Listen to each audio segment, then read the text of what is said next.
Jesus vai libertar todo aquele que nele crê. Se você o aceitar e em Deus confiar, muitas bênçãos vai receber. Gostaria de cumprimentar a todos os nossos amados e queridos irmãos da nossa igreja UBPC Penha 2, com a graça e a paz do nosso Senhor Jesus Cristo, e também a todos os nossos amados irmãos que estão nos assistindo de outras denominações, irmãos da nossa região de Vila Ré.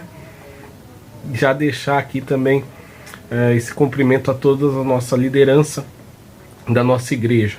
Amém, queridos? Eu estou aqui para ministrar uma palavra para o seu coração, para a sua vida, para este domingo e também para esta semana que haveremos de enfrentar. Estou com saudades, confesso, de todos vocês.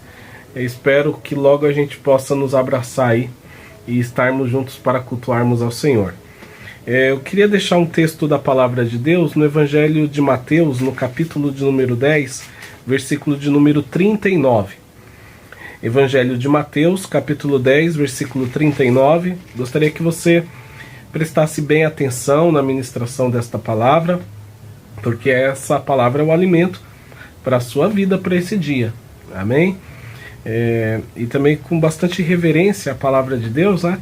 Vamos ser ministrado, se deixar ser ministrado por ela. A palavra do Senhor nos diz assim, Evangelho de Mateus, capítulo 10, versículo 39. Quem acha a sua vida, perdê-la-á. Quem, todavia, perde a vida por minha causa, achá-la-á. Eu vou ler mais uma vez.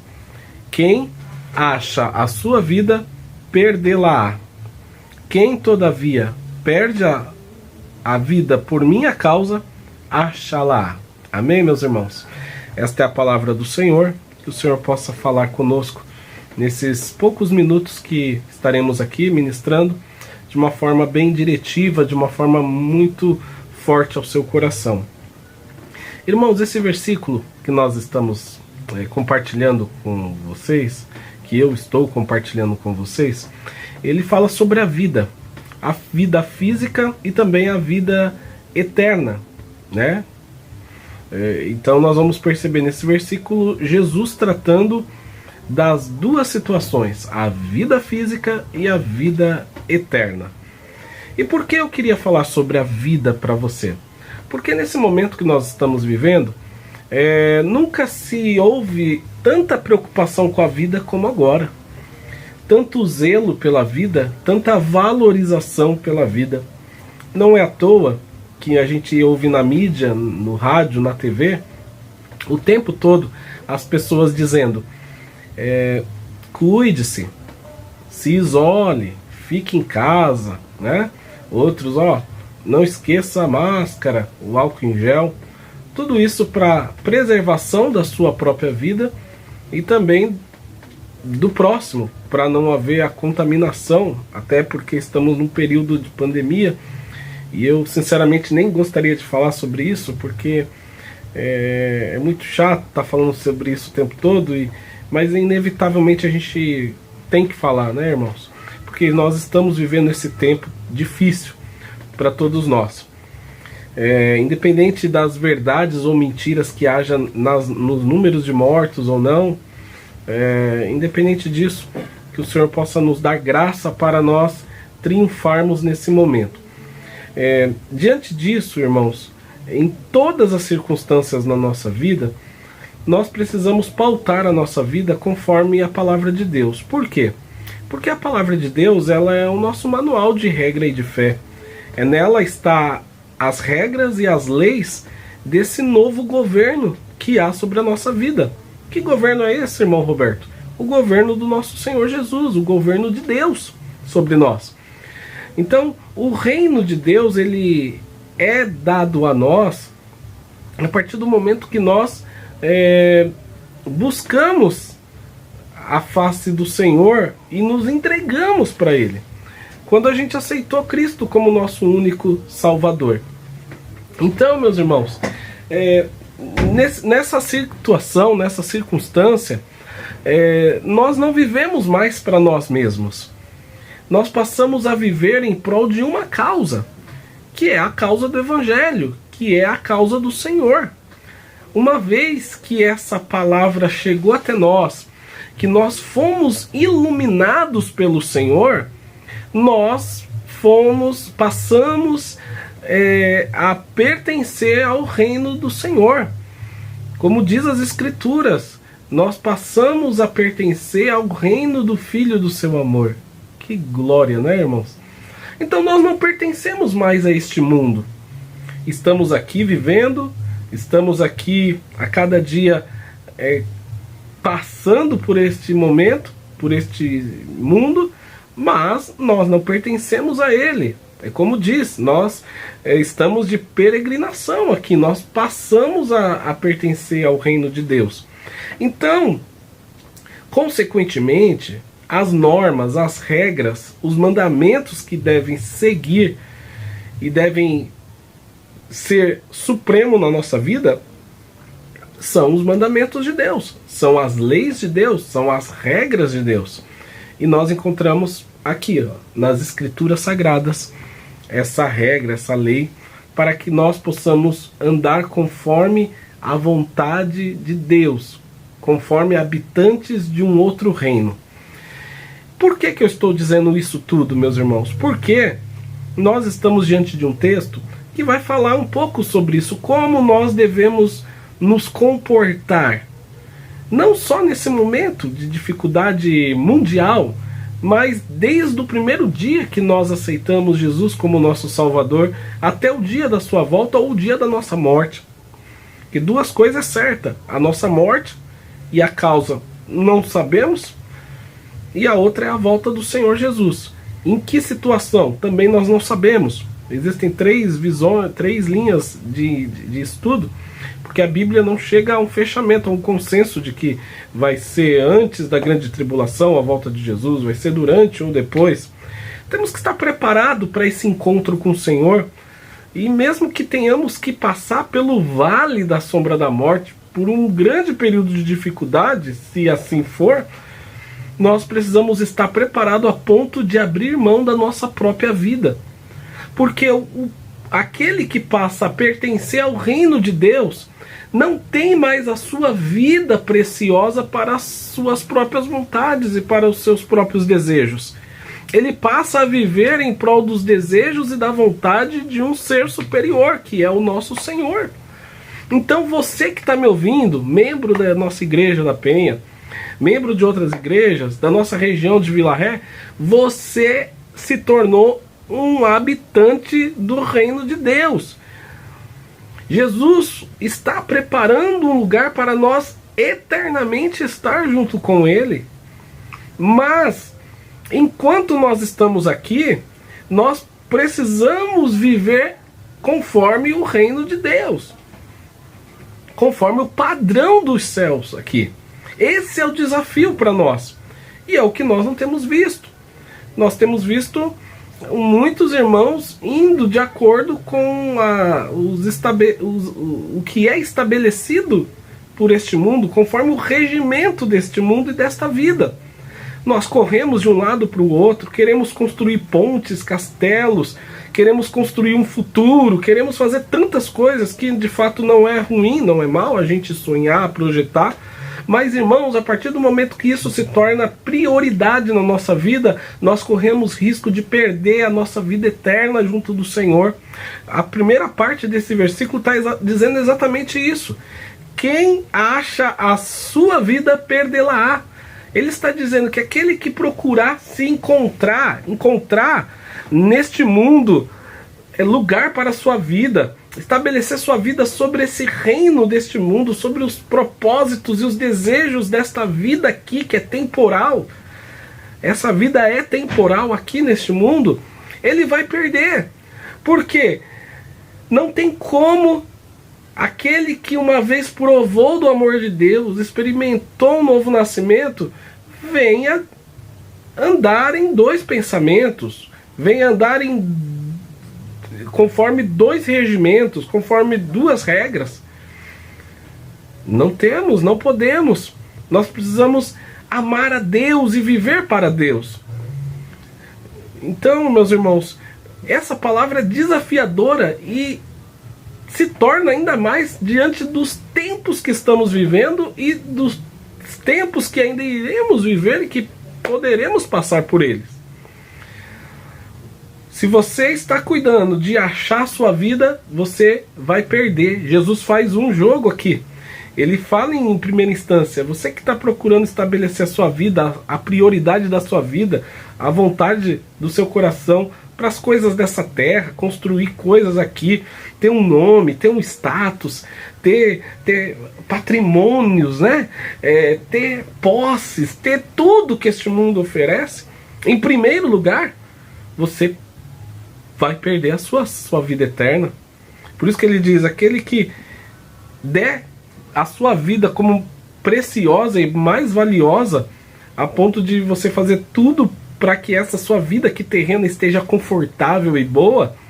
Volto a dizer, não é errado você sonhar, você projetar, trabalhar para ter uma vida aqui normal. Mas a partir do momento que você prioriza isso, colocando todo o demais, inclusive a vontade de Deus em segundo plano, você perde a sua salvação. Quem acha a sua vida, perdê-la-á. Jesus está dizendo isso num contexto onde os discípulos estão sendo vocacionados, direcionados a evangelizar, a pregar, a ir anunciar, proclamar e cumprir o propósito da vontade de Deus.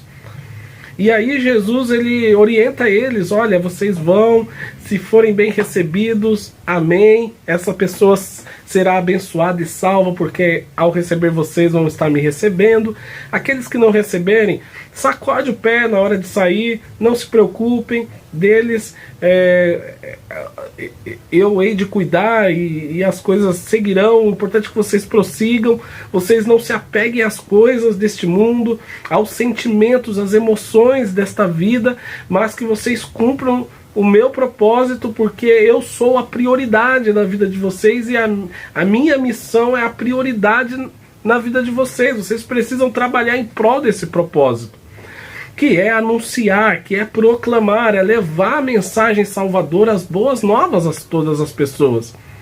Então, meus irmãos, nesse versículo 39, ele entra dizendo exatamente isso. Até um pouco antes, ele diz, olha, se eu vim aqui, eu vim trazer contenda, eu não vim trazer comunhão ou alegria para todo mundo. Por minha causa, pela causa do evangelho, por causa disso haverá muita espada, ele está dizendo. Não é espada no ponto de derramamento de sangue, mas o ódio entre a mãe e a filha e a mãe, divisão, né? Vamos dizer aqui o texto está dizendo aqui, ó, não penseis que vim trazer paz à terra, mas eu vim trazer a espada, verso 34, né? O 35 diz, pois vim causar divisão de pensamento, de fé,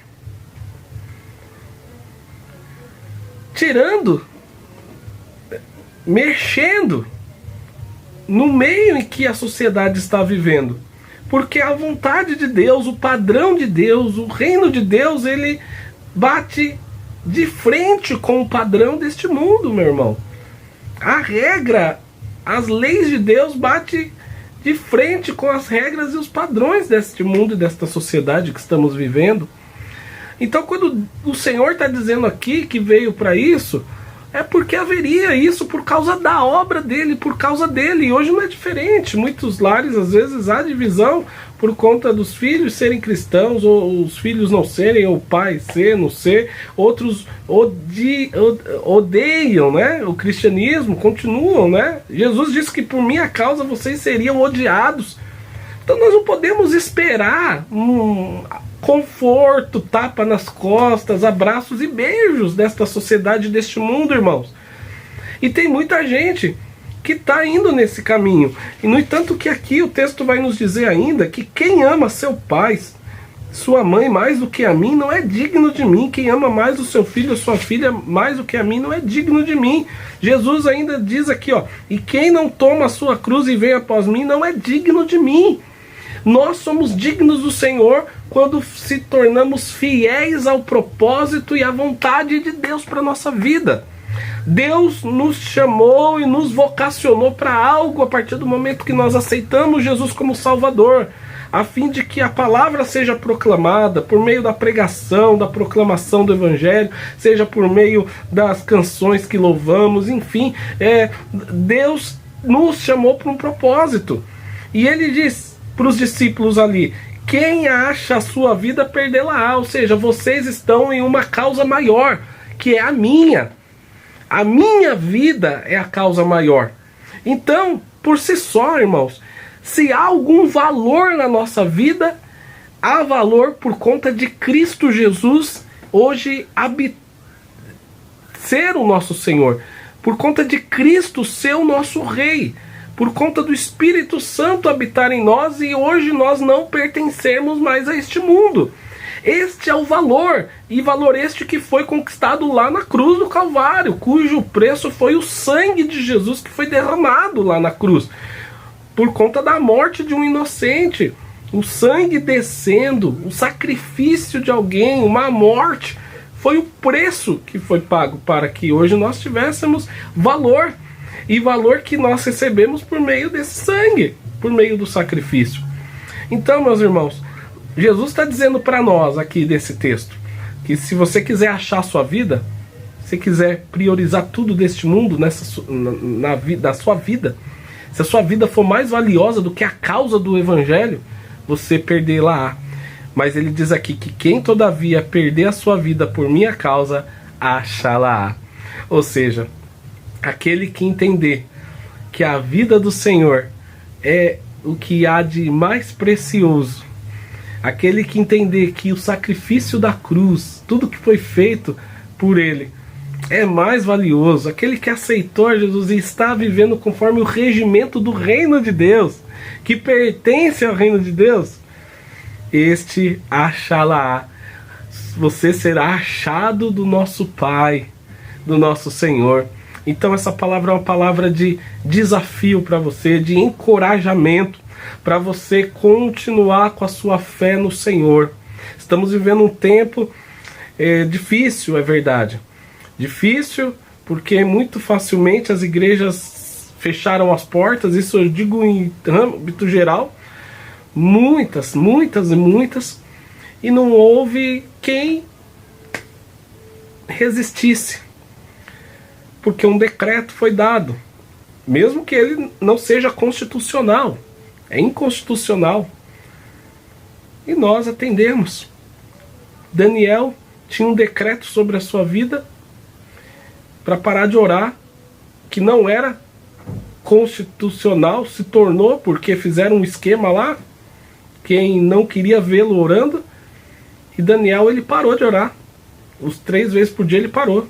Ele só orou uma vez por dia. Foi isso que aconteceu, irmãos? Não.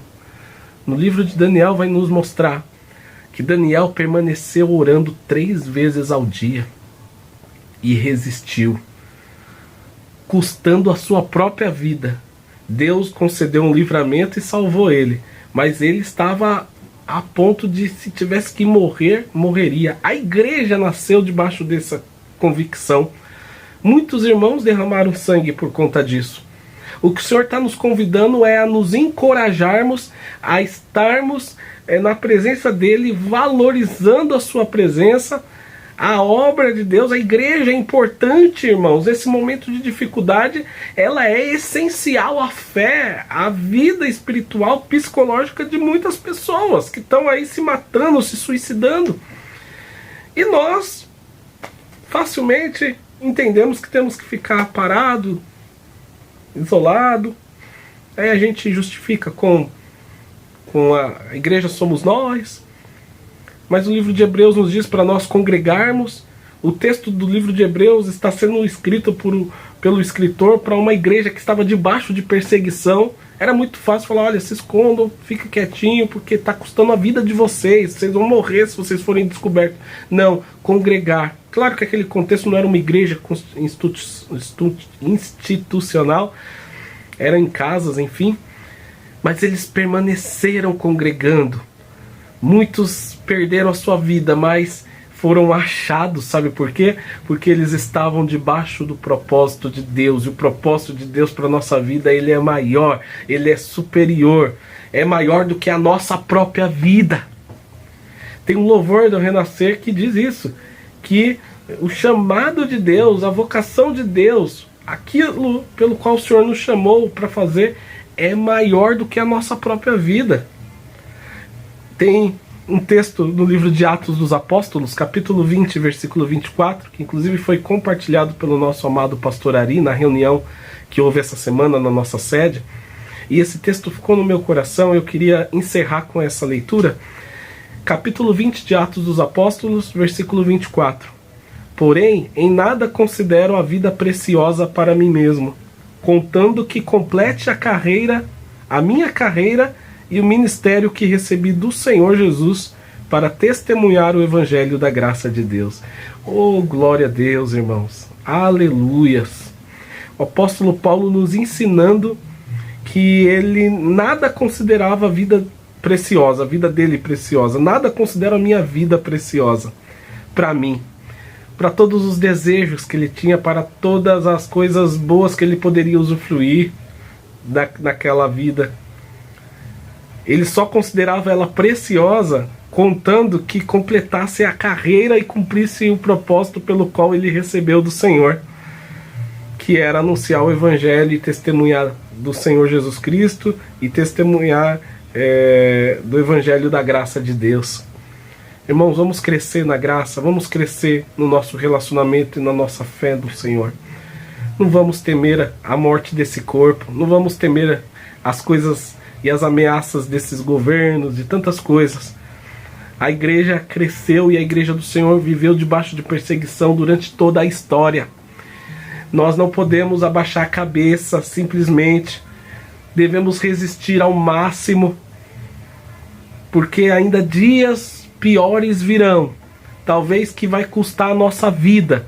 Se isso tudo não é já um ensaio para que quando ocorrer essa situação, irmãos, nós puder estar preparados, eu não digo nada, mas tudo indica, parece que há um grande ensaio para que tudo ocorra naquele dia e facilmente, custando já a nossa vida direto, porque se você não atender a ordem, poderá morrer. Digo isso em um período escatológico lá na frente, é verdade. Sei que muitos irmãos creem no arrebatamento antes da grande tribulação, nossa linha pentecostal crê assim, mas há linhas que creem no arrebatamento durante a grande tribulação e ensinos que também após, principalmente o sermão de Mateus, capítulo 24. Alguns não acreditam nessa primeira vinda, né, do Senhor de forma particular. No texto, a vinda que fala no texto sagrado que ocorrerá será uma vinda em que todo olho verá. Então essa vinda secreta para nós, para alguns de nós. Então não há um fechamento. Agora, independente disso, nós precisamos estar prontos para atender e cumprir a vontade do nosso Senhor, a vontade do nosso Deus, e a cumprir o propósito pelo qual Ele nos deu e nos enviou para este mundo. Então, meu irmão, se a sua causa não é a causa do Evangelho, se a sua causa não é a causa do Senhor, eu venho te trazer uma má notícia. Você vai perder a sua vida, diz o texto. Mas se você entender que até a sua vida pode ser perdida por causa do Evangelho, você não vai ter perdido. Você vai ser achado e vai ter ganho. Amém? Guarde essa palavra. Fortaleça-se no Senhor. Vamos encarar tudo que for tivermos que encarar, a fim de agradar aquele que nos chamou e nos salvou. Porque já foi feito tudo na cruz. E ainda tudo o que fizermos é pouco, pelo tamanho e glorioso gesto de amor que o Senhor teve para conosco. Que a graça do Senhor esteja sobre a sua vida. Amém, meus irmãos? Esta é a palavra do Senhor para a sua vida. Muito obrigado pela sua atenção, por esse seu tempo. Que você tenha um domingo abençoado, uma semana de vitória, tá bom? Está na hora de orar, que Jesus vai libertar todo aquele que nele crê. Se você o aceitar e em Deus confiar, muitas bênçãos vai receber.